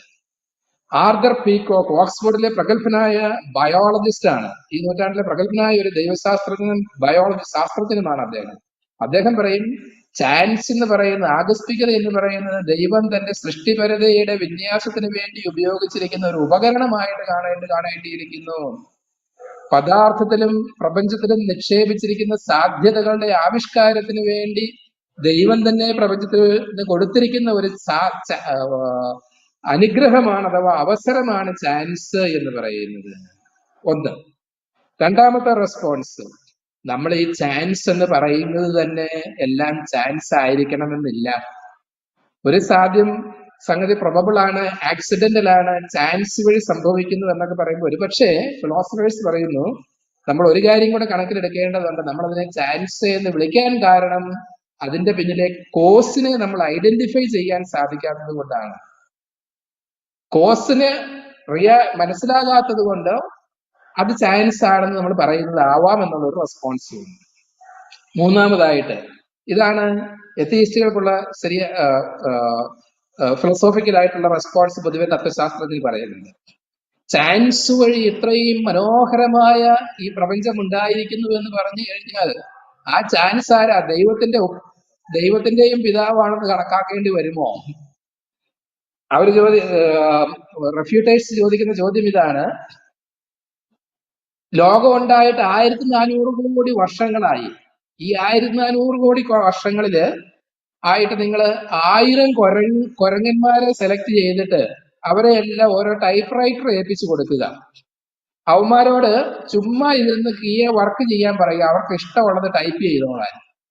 1400 കോടി വർഷങ്ങൾ അവരോട് ടൈപ്പ് ചെയ്തിരുന്നാൽ പോലും ഷേക്സ്പിയറിന്റെ മനോഹരമായ സോണറ്റുകളുടെ ഒരു സ്റ്റാൻസ പോലും കമ്പോസ് ചെയ്യാൻ അവർക്ക് സാധിക്കില്ല എന്നുള്ളത് വെച്ച് കഴിഞ്ഞാൽ ആകസ്മികമായിട്ട് അങ്ങനെ ഒരു സോണറ്റിലെ ഒരു സ്റ്റാൻസ എങ്കിലും കമ്പോസ് ചെയ്യപ്പെടുന്നത് അസാധ്യം, അതിനുള്ളത് പോലെ ഇല്ല എന്നുള്ളതാണ് മാത്തമാറ്റിക്കലി ഇവര് ഫിലോസഫേഴ്സ് ആർഗ്യൂ ബാക്ക് ചെയ്യുന്നത്. അതുകൊണ്ട് മനോഹരമായ ഈ ക്രമവും സൗന്ദര്യവും ഭംഗിയും എല്ലാം കേവലം ആകസ്മികമായിട്ട് സംഭവിച്ചിരിക്കുന്നു എന്ന് പറയുന്നത് യുക്തിക്ക് നിരക്കുന്ന ഒരു കാര്യമല്ല എന്ന് പറയും. വേറൊരു അനാലജി ബാധിക്കുന്നത് ഇങ്ങനെയാണ്. ഞാൻ ഈ കൊച്ചി നഗരത്തിലാണ്. ഇന്നലെ ഇവിടെ നല്ല മഴയും കാറ്റും ഉണ്ടായിരുന്നു. ഇങ്ങനെ വിചാരിക്കുക, ഈ കൊച്ചി നഗരത്തിലെ പ്ലാസ്റ്റിക്കും വേസ്റ്റും എല്ലാം ഒരു ഹറിക്കെയിൻ വന്നിട്ട്, ഒരു കൊടുങ്കാറ്റ് വന്നിട്ട് അറബിക്കടലിലേക്ക് അടിച്ചു കൂട്ടി കൊണ്ടുപോയി. 1 മണിക്കൂർ കഴിഞ്ഞ് ഈ വേസ്റ്റിൽ അടിഞ്ഞുകൂടി കിടക്കുന്നിടത്തേക്ക് ഞാൻ നോക്കുമ്പോഴുണ്ടോ അവിടെ മനോഹരമായ ഒരു ക്രൂയിസർ ഷിപ്പ് ഉണ്ടായി വന്നിരിക്കുകയാണ്. എന്റെ വാദഗതി എത്ര യുക്തിപരമായിട്ടാണ് നിങ്ങൾക്ക് തോന്നുന്നത്? അതാണ് ചാൻസ് ആർഗ്യുമെന്റിന്റെ ഇംപ്രോബബിലിറ്റി എന്ന് പറയും. അപ്പൊ ചാൻസിനെ നമ്മൾ പല രീതിയിൽ കാണണം. ഒന്ന്, ചാൻസിന്റെ തന്നെ പോസിറ്റീവ് മീനിങ്, അതിന്റെ തിയോളജിക്കൽ ഫിലോസോഫിക്കൽ ഇംപ്ലിക്കേഷൻ. പിന്നെ ചാൻസിന്റെ നോക്കുന്ന ഒരു എപ്പിസ്റ്റമിക് ഡൈമെൻഷൻ, അതെന്താണ്? Chance may mean that we do not know the cause for the time being. Finally the irrationality or improbability associated with the chance. ഇത്രയും കാര്യങ്ങളാണ്. അതുകൊണ്ടാണ് ഞാൻ അടുത്ത കാലത്ത് ഒരു ഹാർഡ് കോർ നിരീശ്വരവാദിയുടെ സമീപനത്തിൽ വന്ന വ്യതിയാനത്തെ പറ്റി പറയാം. അദ്ദേഹം അടുത്ത കാലത്ത് മരിച്ചുപോയി. ഓക്സ്ഫോർഡിലെ നലം തികഞ്ഞ ഒരു നിരീശ്വരവാദിയായിരുന്നു. ഫിലോസോഫിക്കൽ തീസ്റ്റിന്റെ അടുത്ത കാലം വരെയുള്ള വലിയൊരു ആചാര്യനായിരുന്നു ആന്റോണി ഫ്ലൂ എന്ന് പറയുന്നയാള്. അദ്ദേഹം പറയും, അദ്ദേഹം അടുത്ത കാലത്ത് വിശ്വാസിയൊന്നും ആയില്ല, പക്ഷെ അദ്ദേഹത്തിന്റെ നിലപാട് മാറ്റി. ദർ ഈസ് നോ ഗോഡ് എന്നുള്ളതായിരുന്നു അദ്ദേഹം എത്തീസ്റ്റ് എന്ന നിലയിൽ പ്രസിദ്ധീകരിച്ച പുസ്തകത്തിന്റെ പേര്. പിന്നീട് അദ്ദേഹം നിലപാട് മാറ്റി. അടുത്ത കാലത്ത് ആ പുസ്തകത്തിന്റെ പേരിൽ തന്നെ കവർ ചട്ടയോടുകൂടി പുതിയ പുസ്തകം പ്രസിദ്ധീകരിച്ചു. അതിൽ അദ്ദേഹം ഇങ്ങനെയാണ് ചിത്രീകരിക്കുന്നത്: ദർ ഈസ് നോ എന്നുള്ളതിന്റെ നോ വെട്ടിക്കളഞ്ഞതായിട്ട് കാണിച്ചിട്ട് അവിടെ ദർ ഈസ് എ ഗോഡ് എന്ന് അദ്ദേഹം പറഞ്ഞിരിക്കുന്നത്. അതിലേക്ക് അദ്ദേഹത്തെ നയിച്ചത് കരിസ്മാറ്റിക് പ്രീച്ചേഴ്സോ നമ്മുടെ സുവിശേഷ പ്രസംഗമോ ഒന്നും അല്ല. അദ്ദേഹം പറയുന്നത് ഇതാണ്: I go there where reason leads me. യുക്തി എന്നെ എങ്ങോട്ട് നയിക്കുന്നു അങ്ങോട്ട് ഞാൻ പോകുമെന്ന് അദ്ദേഹം പറയുന്നത്. DNA രഹസ്യങ്ങളൊക്കെ മനസ്സിലാക്കി കഴിയുമ്പോൾ ഇതൊക്കെ വെറുതെ ആകസ്മികമായിട്ട് സംഭവിച്ചു എന്ന് പറയാന് ഒരു യുക്തി ചിന്തകനും സാധിക്കുകയില്ല എന്നുള്ളത് അദ്ദേഹം പറയുന്നത്. പഴയ നിയമത്തിന്റെ ദൈവത്തെയൊക്കെ അദ്ദേഹം ഓക്സിഡന്റൽ സദ്ദാം ഹുസൈൻ ഇപ്പോഴും വിശേഷിപ്പിക്കുന്നത്. അങ്ങനെ ഒരു ദൈവത്തിനൊന്നും അദ്ദേഹം ഇപ്പോഴും വിശ്വസിക്കുന്നില്ല. പക്ഷെ അദ്ദേഹം പറയുന്നു there must be a supreme being, a supreme intelligence involved behind this one. If you wish to call that intelligence God, I have no problem, but I have difficulty with your personal ideas of God. അത് അദ്ദേഹം പിന്നീട് പറഞ്ഞിരിക്കുന്നത്. വീണ്ടും Francis കോളിൻസിനെ അറിയാമായിരിക്കുമല്ലോ. Human genome പ്രോജക്ടിന്റെ director ആയിരുന്ന ആളാണ് അദ്ദേഹം. ജനിതക ശാസ്ത്രത്തെ ഹ്യൂമൻ ജെനറ്റിക്സിനെ ഏറ്റവും നന്നായിട്ട് അറിയാവുന്നതാണ്. അദ്ദേഹം ഒരു ഹാർഡ് കോർ എത്തീസ്റ്റ് ആയിരുന്നു തന്റെ പ്രായത്തിന്റെ 70കളിൽ. അദ്ദേഹം ഹ്യൂമൻ ജീനോം പ്രോജക്ടിന്റെ ഡയറക്ടറായി അതിലൂടെയുള്ള രഹസ്യങ്ങൾ മനസ്സിലാക്കിയതിനു ശേഷം വലിയൊരു വിശ്വാസിയായി മാറി എന്നുള്ളതാണ്. ഇന്ന് ലോകമെമ്പാടും സയൻസ് റിലിജൻ ഡയലോഗിന്റെ ഒക്കെ ഒരു മുഖ്യ ആചാര്യനാണ് ഈ ഫ്രാൻസിസ് കോളിൻസ്. അദ്ദേഹത്തെ നാഷണൽ ഹെൽത്ത് അക്കാഡമിയുടെ ഡയറക്ടറായി അപ്പോയിന്റ് ചെയ്തപ്പോൾ ചിലർക്ക് അത് ദഹിച്ചില്ല. അദ്ദേഹം വളരെ പ്രസ്പഷ്ടമായ മതവിശ്വാസം പുലർത്തുന്ന ആളാണെന്നും പറഞ്ഞുകൊണ്ട്. അത് പക്ഷെ ഒരു മാനദണ്ഡമല്ലല്ലോ അങ്ങനെയുള്ള കാര്യങ്ങൾക്ക് വേണ്ടി. അദ്ദേഹം പറയുന്ന ഇതാണ്: പണ്ടുകാലത്ത് ദൈവം മാത്രം അറിഞ്ഞിരുന്ന കാര്യങ്ങളെന്ന് മനുഷ്യരും അറിയുന്നു എന്നുള്ളതിൽ എനിക്ക് അത്ഭുതം തോന്നുന്നു. ഇതെന്നെ ജീവന്റെ ആത്മീയ മാനത്തെ അംഗീകരിക്കാൻ നിർബന്ധിതമാക്കുന്ന ഒരു ഘടകമാണ് എന്ന് അദ്ദേഹം പറയുന്നു. അത് DNA രഹസ്യങ്ങൾ കണ്ടിട്ട് ഈ DNA മിസ്റ്ററിയൊക്കെ ഇങ്ങനെ ആയിരിക്കുന്നത് കേവലം ആകസ്മികത കൊണ്ടാണ് എന്ന് പറയുന്നത് യുക്തിസഹമല്ല. അവിടെയാണ് നമ്മൾ റിച്ചാർഡ് ഡോക്കിൻസിനും ഡെന്നറ്റിനും ജാക്കസ് മൊണാർഡിനും ഒക്കെയുള്ള മറുപടി കാണേണ്ടത്. സയൻസ് വികസിക്കുന്നതിനനുസരിച്ച് രഹസ്യങ്ങളുടെ പാരാവാരമാണ് നമ്മുടെ മുന്നിൽ തുറക്കപ്പെടുന്നത്. പ്രപഞ്ചത്തിന്റെ രഹസ്യാത്മകതയെ അനാവരണം ചെയ്യപ്പെടുന്നത്. The mystification of nature. അവിടെ ഈശ്വരീയതയ്ക്ക് കൂടുതൽ യുക്തിപരമായ ബഹുമാന്യത കൈവരികയാണ് ചെയ്യുന്നത്. പണ്ടുകാലത്ത് പദാർത്ഥം മാത്രം യഥാർത്ഥം, പദാർത്ഥത്തിന്റെ ഉപോത്പന്നമാണ് ബോധം അഥവാ കോൺഷ്യസ്നെസ് എന്നൊക്കെ ചിന്തിച്ചുകൊണ്ടിരുന്ന കാലഘട്ടത്തില് നമുക്ക് പദാർത്ഥത്തെ പറ്റിയൊന്നും അധികമൊന്നും അറിഞ്ഞുകൂടായിരുന്നു. കോംപ്ലക്സിറ്റി കൊണ്ടാണ് ബൈ പ്രോഡക്റ്റ് ആ കോൺഷ്യസ്നെസ് എന്ന് വേണമെങ്കിൽ പറഞ്ഞു നോക്കാം. അല്പം ഫിസിക്സിലേക്ക് പെട്ടെന്ന് പോയി, ക്ഷമിക്കുക. ഇന്ന് പദാർത്ഥം തന്നെയാണ് ഭൗതികത്തിലെ തന്നെ ഏറ്റവും വലിയ രഹസ്യം. No one who has studied the forces of nature, the four fundamental forces നെ പറ്റി പറയുന്നത്, gravity, ഇലക്ട്രോമാഗ്നറ്റിസം, strong nuclear, weak nuclear. No one who has studied the forces of nature can deny the fact that the world about us is the manifestation of something very, very clever indeed. Paul Davies Australian physicist ആണ്, world renowned writer ആണ് അദ്ദേഹം.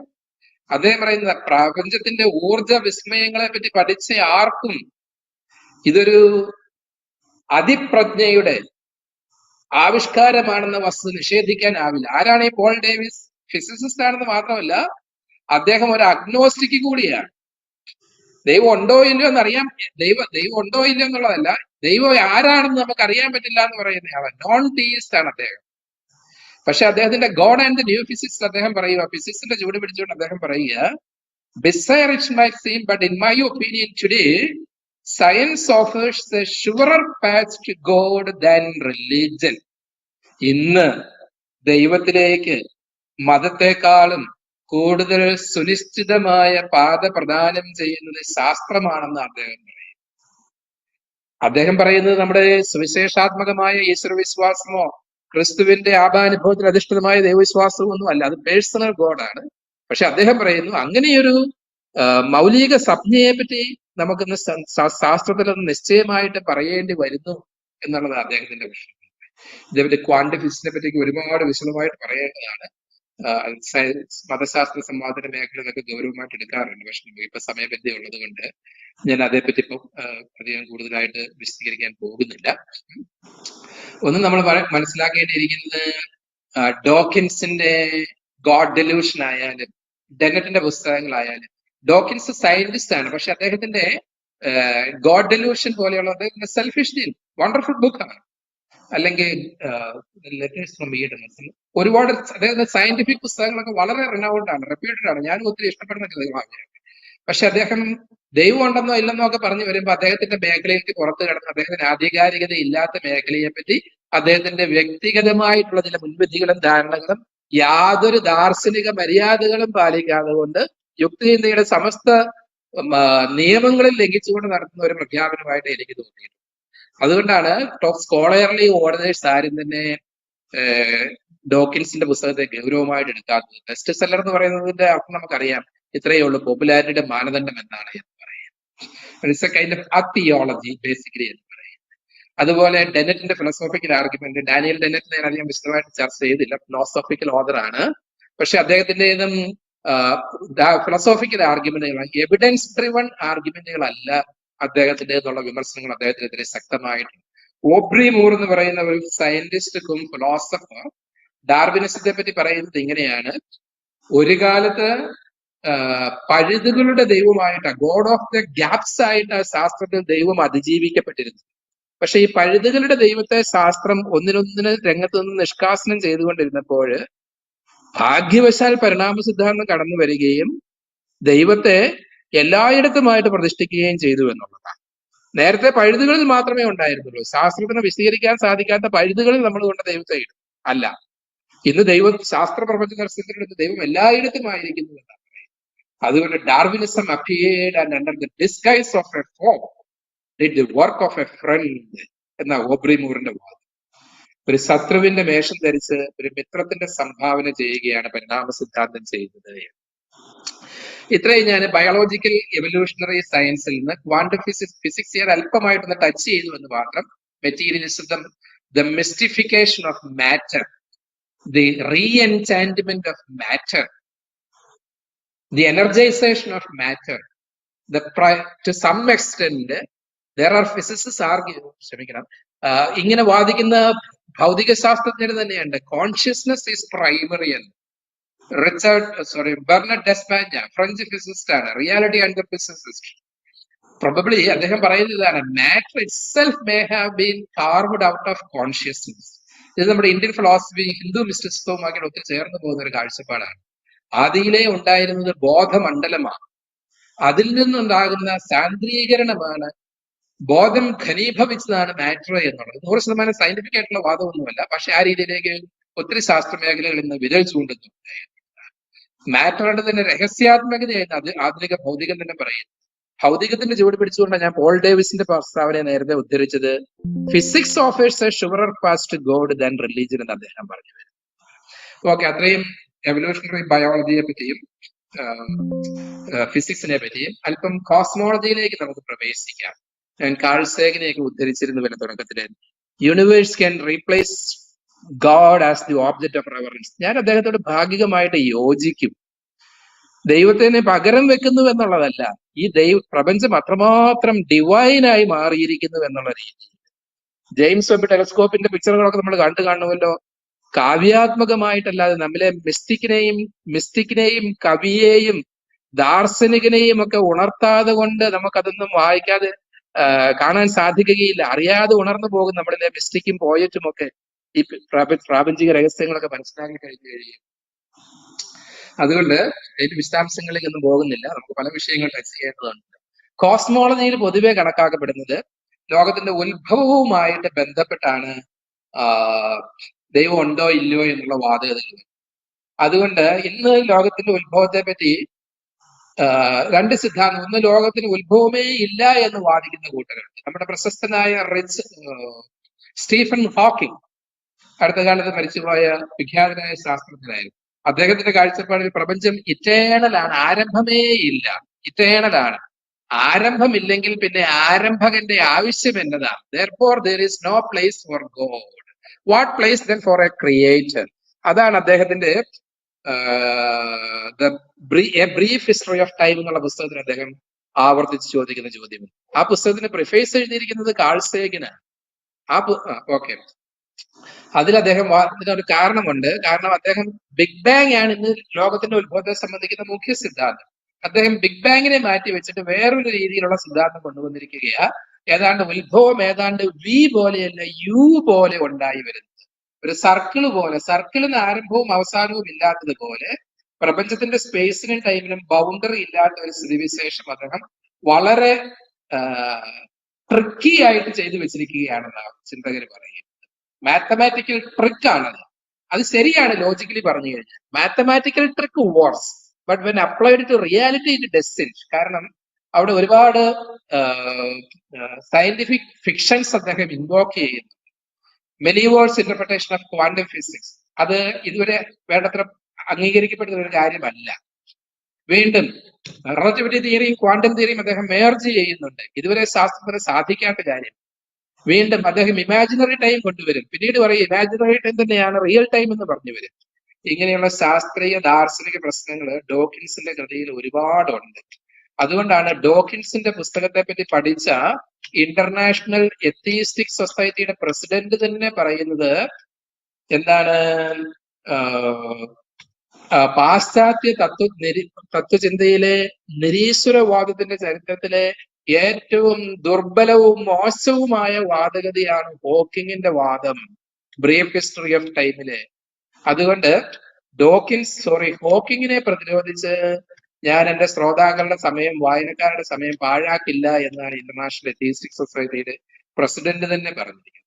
പക്ഷെ നിങ്ങൾക്കറിയാം, ആ പുസ്തകം വളരെ famous ആണ്. ആ പുസ്തകത്തെ ഒന്ന് ഫേമസ് ആക്കിയത് അതിന്റെ ശാസ്ത്രീയ ബലത്തെക്കാൾ ഉപരി അതിന്റെ കാൾ സേഗന്റെ പ്രിഫേസ് ആണെന്നാണ് പറയുന്നത്. This is a book about God, a book about the non-existence of God. The word God fills each page of this book എന്ന് അദ്ദേഹം പറയുന്നു. അപ്പൊ ഒരു പ്രഗത്ഭരായ ശാസ്ത്രജ്ഞനും തത്വശാസ്ത്രജ്ഞനും കൂടെ ദൈവമില്ല എന്ന് പറഞ്ഞു കഴിഞ്ഞാല് ഒരുപാട് പോപ്പുലാരിറ്റി കൈവരിക്കുമല്ലോ. അതാണ് ആ പുസ്തകത്തിന്റെ കാര്യത്തിൽ സംഭവിച്ചിരിക്കുന്നത്. ഇന്നാരും ഹോക്കിങ്ങിന്റെ ബ്രീഫ് ഹിസ്റ്ററി ഓഫ് ടൈമിനെ ഗൗരവമായിട്ട് എടുക്കുന്നില്ല. അദ്ദേഹത്തിന്റെ സ്ട്രിംഗ് തിയറി പോലും ഒരു ഫെയിൽഡ്. ഞാൻ ഹോക്കിങ്ങിന്റെ സയൻസിനെ വിമർശിക്കുന്നതല്ല കേട്ടോ, അതിന് ഞാൻ ആളല്ല. ഹോക്കിങ്ങിനോട് എനിക്ക് വലിയ ബഹുമാനമാണ്. പക്ഷെ അദ്ദേഹത്തിന്റെ ദാർശനിക നിലപാടുകൾ അദ്ദേഹം തന്നെ പറഞ്ഞിട്ടുണ്ട്, ഞാൻ എന്റേതായ കാഴ്ചപ്പാടുകളാണ് ആവിഷ്കരിക്കുന്നത്, ഇത് 100% ശരിയാണെന്ന് ഞാൻ വാദിക്കുന്നൊന്നുമില്ല, അവിശ്വാസികൾക്ക് അവരുടേതായ നിലപാടുകൾ നിശ്ചയമായിട്ടുണ്ടാകാം, ഞാൻ ചിന്തിക്കുന്നത് ഇപ്രകാരമാണ് എന്ന് പറഞ്ഞാണ് അദ്ദേഹത്തിന്റെ പിന്നീടുള്ള രചനകളിൽ പറഞ്ഞു വരുന്നത്. ഇനി നമുക്ക് അല്പം ബിഗ് ബാങ് ചർച്ച ചെയ്യാം. എന്ന് പറഞ്ഞാൽ ഈ പ്രപഞ്ചം ഒരു മഹാവിസ്ഫോടനത്തിലൂടെ ഉണ്ടായിരുന്നു, അതിനു മുമ്പ് ഒന്നുമില്ലായിരുന്നുവെന്നും എല്ലാം ഉണ്ടായത് അതിലൂടെയാണ് എന്നുള്ളതാണ്. എന്ന് വെച്ചാൽ ഈ പ്രപഞ്ചത്തിന് ഒരു ആരംഭമുണ്ട്. ഹോക്കിംഗ് പറയുന്നത് പോലെ സ്പേസും ടൈമും ഇറ്റേണൽ ആയിരിക്കുന്ന സാഹചര്യം അല്ല എന്ന് പറയും പലർക്കും. അതുകൊണ്ട് തന്നെ എന്താണ്, ഒരു ബിഗിനിങ് ഉള്ളത് കൊണ്ട് ആരംഭകൻ ഉണ്ടാവാം, അതൊരു സൃഷ്ടാവാകാം, പ്രപഞ്ചം സെൽഫ് ഒറിജിനേറ്റഡ് അല്ല എങ്കിൽ എന്ന്. അതാണ് ഫിലോസഫേഴ്സ് പറയുന്ന ആർഗ്യുമെന്റ് ഫ്രം കണ്ടിൻജൻസി, ഡിപ്പെൻഡൻസി എന്നൊക്കെ പറയുന്നത്. സ്വമേധയാ ഉണ്ടാകാൻ സാധ്യതയില്ലാത്ത പ്രകൃതിയുടെ നിയമങ്ങൾ സ്വമേധയാ ഉണ്ടാകുന്നതിലേക്ക് വിരൽ ചൂണ്ടാത്തത് കൊണ്ട് ഇതിന് ആരംഭം കുറിക്കുന്ന ഒരു ബാഹിക ശക്തി, ഒരുപക്ഷെ അതിൽ തന്നെയുള്ള ഒരു ശക്തി ഉണ്ടാകാനുള്ള സാമർഥ്യം ഉണ്ടല്ലോ എന്നുള്ള വാദം. ബിഗ് ബാങ് അത് പലപ്പോഴും അവിശ്വാസികൾക്ക് ഒത്തിരി അസന്തുഷ്ടി ഉണ്ടാകുന്ന ഒരു ഘടകമാണ്. കാരണം വലിയൊരളവ് വരെ ഒരു ദൈവത്തിന്റെ സാന്നിധ്യത്തെ അടിവരയിട്ട് ഉറപ്പിക്കുന്ന ഒരു പ്രതിഭാസമായി ബിഗ് ബാങ് എന്ന് പറയുന്നത്. അതാണ് മാർക്ക് വില്യം വോർത്തിങ് എന്ന് പറയുന്ന ഓസ്ട്രേലിയൻ സയന്റിസ്റ്റ് ആൻഡ് ഫിലോസഫർ. അദ്ദേഹം പറയും, ആധുനിക ശാസ്ത്രത്തിലെ സൃഷ്ടി വിവരണങ്ങൾ പരിഗണിച്ചു കഴിഞ്ഞാൽ ബിഗ് ബാങ് പോലെ ഉൽപ്പത്തി വിവരണങ്ങൾ ശാസ്ത്രീയമായവ പരിഗണിച്ചു കഴിഞ്ഞു കഴിഞ്ഞാൽ മഹാവിസ്ഫോടനം പോലെ ഒരു സൃഷ്ടി സങ്കല്പത്തോടെ, സൃഷ്ടി എന്ന് പറഞ്ഞാൽ ക്രിയേഷൻ, സൃഷ്ടാവിന്റെ ആക്ടിവിറ്റി, ഒറിജിൻ എന്ന് പറഞ്ഞാൽ തന്നെ സംഭവിക്കുന്നു. Big bang is more like a creation, less like an origin. അതാണ് അവിശ്വാസികളെ സംബന്ധിക്കുന്ന പ്രശ്നം. അതുകൊണ്ട് വോർത്തിങ് പറയുന്നത് ബിഗ് ബാങ് പരിഗണിച്ചു കഴിഞ്ഞാൽ ഇതിനെ ഒരു സൃഷ്ടി സങ്കല്പത്തോടെ ഒത്തിരി അടുത്തു വരുന്നു എന്നുള്ളത്, ഇത് ബിഗ് ബാങ്ങിന് സമാനമായ വേറെ സിദ്ധാന്തമില്ല എന്നുള്ളതാണ്. പ്രിൻസിപ്പിൾ ഓഫ് കോസാലിറ്റി പരിചയമുള്ള കാര്യമാണല്ലോ. എല്ലാത്തിനും ആരംഭമുള്ളതിനൊക്കെ ഡിപ്പെൻഡൻസി ഉണ്ടെന്നും കണ്ടിൻജൻസി എന്നുള്ള ആർഗ്യുമെന്റ്. വീണ്ടും പറയും എന്താണ് specificity, fine tuning, intelligent design, cosmic കോയിൻസിഡൻസസ്, ഈ ടെർമിനോളജീസ് ഒക്കെ പരിചയപ്പെട്ടിട്ടുണ്ടായിരിക്കുമല്ലോ. ഇത് അക്കാദമിക ബൗദ്ധിക രംഗത്ത് വളരെ ഊർജിതമായിട്ട് ചർച്ച ചെയ്യപ്പെടുന്ന ഒരു കാര്യമാണ്. തീയിസ്റ്റുകൾ എത്തീയിസ്റ്റുകൾ തമ്മിൽ ഇരുപക്ഷക്കാർക്ക് ശക്തമായ വാദമുഖങ്ങൾ ഉന്നയിക്കാറുണ്ട്. പറയുന്നത് വാദം ഇതാണ്, എന്താണ്, പ്രപഞ്ചം മുഴുവനും ഇങ്ങനെ തന്നെ ആയിരിക്കുന്നത് ബിഗ് ബാങ്ങിന്റെ കെമിസ്ട്രിയോ ഫിസിക്സോ ജിയോമെട്രിയോ, ആദ്യത്തെ സെക്കൻഡിന്റെ ഫിസിക്സ് നേരിയ വ്യത്യാസം ഉണ്ടായിരുന്നുവെങ്കിൽ നമ്മൾ ഈ കാണുന്ന രീതിയിൽ ഉണ്ടാകുന്ന പ്രപഞ്ചം ഉണ്ടാകുമായിരുന്നില്ല. ആന്ത്രോപിക് പ്രിൻസിപ്പിൾ, നമ്മള് ഉണ്ടായിട്ട് 2 ലക്ഷം വർഷമായിട്ടുള്ള മനുഷ്യർ ലോകം ജനത്തിൽ 1400 കോടിയായി ലോകം ഉണ്ടായിട്ട് ഈ പരിണാമത്തിന്റെ ഏറ്റവും അവസാന ഈ ഘട്ടത്തിൽ മനുഷ്യരുണ്ടാകണമെന്നുള്ള കാര്യം ബിഗ് ബാങ്ങിൽ വെച്ച് തന്നെ പ്രപഞ്ചം അറിഞ്ഞിരുന്നു പോലും. അതാ മാനവിക തത്വം പറയുന്നത്. ഇതിന്റെ പല വേർഷൻസ് ഒക്കെ ഉണ്ട്, അതിന്റെ ഡീറ്റെയിൽസിലേക്ക് പോകുന്നില്ല. ഭൂമിയും സൂര്യനും തമ്മിലുള്ള അകലം അല്പം കൂടുകയോ കുറഞ്ഞോ പോയിരുന്നെങ്കിൽ നമുക്ക് ജീവൻ ഉണ്ടാകുമായിരുന്നില്ല. ഒരുപക്ഷെ വെള്ളം മുഴുവൻ നീരാവിയായി പോകുമായിരുന്നു അടുത്തു പോയിരുന്നെങ്കിൽ. അകന്നു പോയിരുന്നെങ്കിൽ വെള്ളം മുഴുവനും ഐസായി മാറുമായിരുന്നു. അവിടെ കൃത്യം അകലത്തിലാവുള്ള അങ്ങനെ ഒരുപാട് പാരാമീറ്റേഴ്സിനെ പ്രപഞ്ചത്തിന് വളരെ ഭംഗിയായിട്ട് ക്രമീകരിച്ചിരിക്കുന്നു. ഇതൊക്കെ വെറുതെ ആക്സിഡന്റൽ ആയിട്ട് അങ്ങ് സംഭവിച്ചിരിക്കുന്നതാണോ? യുക്തിക്ക് അങ്ങോട്ട് നിരക്കുന്നില്ല. I go there where reason leads me എന്നല്ലേ ആന്റണി ഫ്ലൂ പറഞ്ഞത്. അതേ തത്വം തന്നെ ഇവിടെ ഇൻവോക്ക് ചെയ്യേണ്ടിയിരിക്കുന്നു. ഓക്കെ, ഇതിന് കൗണ്ടർ ആർഗ്യുമെന്റുകളുണ്ട്. ഇതൊക്കെ ഇങ്ങനെ സംഭവിക്കാം, അല്ലാത്ത പ്രപഞ്ചങ്ങളും ഉണ്ടല്ലോ, വേറെ നിയമങ്ങളും ആകാമല്ലോ. അവയും പക്ഷെ ഈശ്വരനെ നിഷേധിക്കുന്നവയല്ല, ഓംനിഷൻസിനെ അംഗീകരിക്കുന്നവയാണെന്നുള്ളത് നമ്മൾ പരിഗണിക്കേണ്ടിയിരിക്കുന്നു. അതുകൊണ്ട് ഇന്റലിജന്റ് ഡിസൈനിന്റെ സ്കോപ്പ് ഉണ്ട്, ഫൈൻ ട്യൂണിങ് കാണുന്നുണ്ട്, കോസ്മിക് കോയിൻസിഡൻസസ് കാണുന്നുണ്ട്, ബാരിയോൺ അസിമെട്രി, 100 കോടി ബാരിയോണുകൾ ഉണ്ടാകുമ്പോൾ അതിന് ഓപ്പോസിറ്റ് ചാർജുള്ള അസിമെട്രിക് ആയിട്ടുള്ള ബാരിയോൺ ഒരെണ്ണം കൂടുതൽ ഉണ്ടാകണം. 100 കോടി ഒരെണ്ണം പാരലായിട്ട് 100 കോടി ഒന്ന്. എന്തൊരു സന്തുലനമാ അത്! ആ വ്യത്യാസം വന്നില്ലെങ്കിൽ ജീവൻ തന്നെ ഉണ്ടാകുമായിരുന്നില്ല പോലും എന്ന് പറയും. വാരിതി നോക്കുമ്പോൾ there is scope for a provision for a designer designing deity or fine tuning in the cosmos. അത് ഒരുപാട് വിശദീകരിക്കേണ്ടതാണ്. therefore God of the gaps ആയിട്ട് മാത്രമല്ല, നമ്മൾ പ്രപഞ്ചത്തെ പറ്റി മനസ്സിലാക്കുന്ന രഹസ്യാത്മകതയിൽ തന്നെ അത്ഭുതകരമായ ഒത്തിരി കാര്യങ്ങൾ മനസ്സിലാക്കാൻ കാണുന്നു. അത് ഈശ്വരനിലേക്ക് വിരൽ ചൂണ്ടുന്നവയാണ് എന്നുള്ളതാണ് ഇവരുടെ വാദം. ഓക്കെ, ഇനി ബിഗ് ബാങ്ങിന്റെ എത്തീസം കൂടി അല്പമായിട്ട് നമുക്ക് ചർച്ച ചെയ്യാം. നമുക്ക് എത്തീസ്റ്റ് ഉയുവെ ഞാനിവിടെ റെപ്രസെന്റ് ചെയ്യുന്നുണ്ടല്ലോ.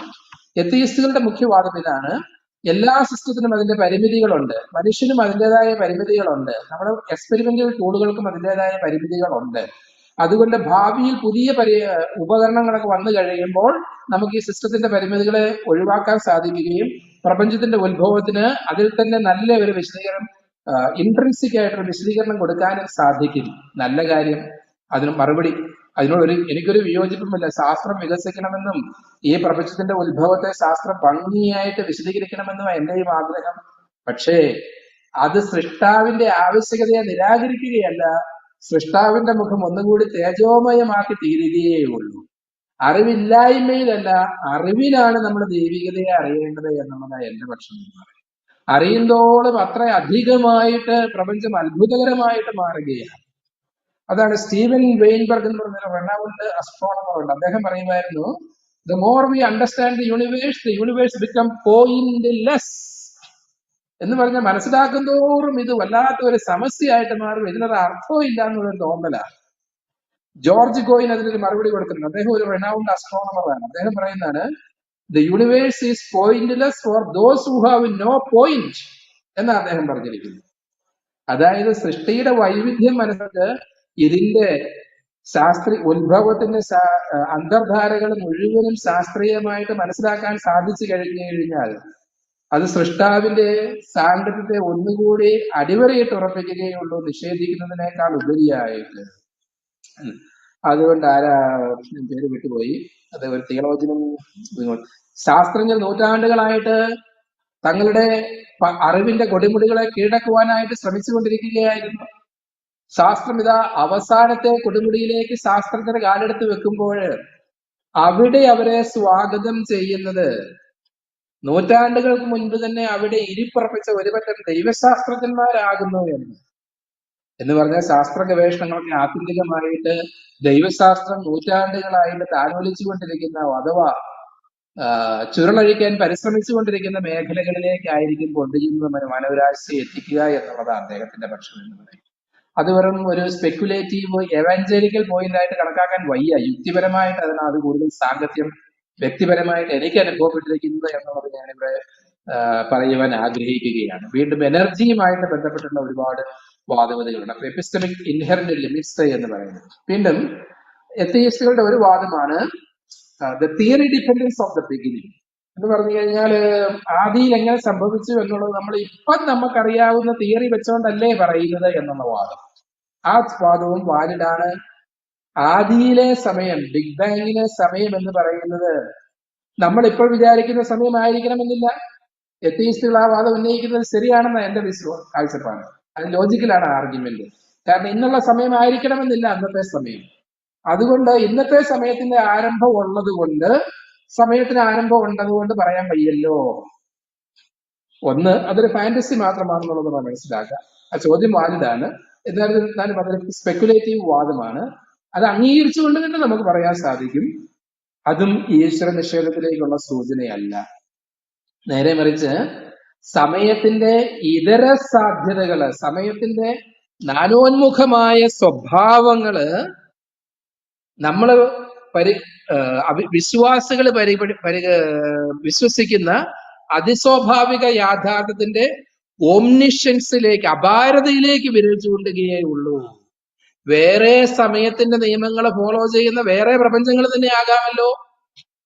അതുകൊണ്ട് സമയം വേറെ രീതിയിലായിരുന്നത് കൊണ്ട് പ്രപഞ്ചത്തിന് ആരംഭമില്ല എന്ന് പറയാൻ വയ്യ എന്ന് ചുരുക്കം. വീണ്ടും എത്തിയിസ്റ്റുകളോട് നമുക്ക് വീണ്ടും യോജിക്കാം. സമയത്തിന് ആരംഭമില്ല, പ്രപഞ്ചം ഇറ്റേണലാണെന്ന് തന്നെ കണക്കാക്കുക.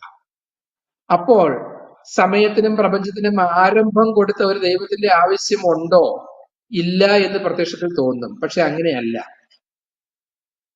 സമയം ഇറ്റേണലാണ് എങ്കിൽ പോലും ഈ സമയത്തിനുള്ളിൽ പ്രപഞ്ചത്തിന്റെ ചരിത്രം നമ്മൾ മനസ്സിലാക്കുമ്പോൾ മനസ്സിലാക്കുന്നു ഇതിൽ ബൗണ്ടറി കണ്ടീഷൻസ് ഉണ്ട്. ഇറ്റേണൽ ടൈമിൽ സംഭവിക്കുന്ന ഒരു ടെമ്പറൽ കണ്ടീഷനാണ് ബിഗ് ബാങ് എന്ന് പറയുന്നത്. അപ്പോൾ സൃഷ്ടി സംഭവിക്കേണ്ടിയിരിക്കുന്നു ഇറ്റേണൽ ടൈമിൽ തന്നെ. സൃഷ്ടി എന്ന് പറയുന്നത് സമയത്തിന്റെ ആരംഭം അല്ലെങ്കിൽ പോലും സൃഷ്ടി സംഭവിക്കേണ്ടിയിരിക്കുന്ന ഒരു ബൗണ്ടറി കണ്ടീഷൻ എന്ന് പറയുന്നത്. അപ്പൊ ആ രീതിയിലുള്ള ഒരു ഗഹനമായിട്ടുള്ള ദാർശനിക മേഖലകൾ ഇതിനകത്തുണ്ട്, ബിഗ് ബാങ്ങും ഒക്കെ ആയിട്ട് ബന്ധപ്പെട്ട്. അത് ഓരോന്നും നമ്മൾ ഓരോ വിഷയം കേന്ദ്രീകരിച്ച് കൂടുതൽ വിശദമായ ചർച്ച ആവശ്യമാണ്. അതിന്റെ എല്ലാ വൈവിധ്യങ്ങളും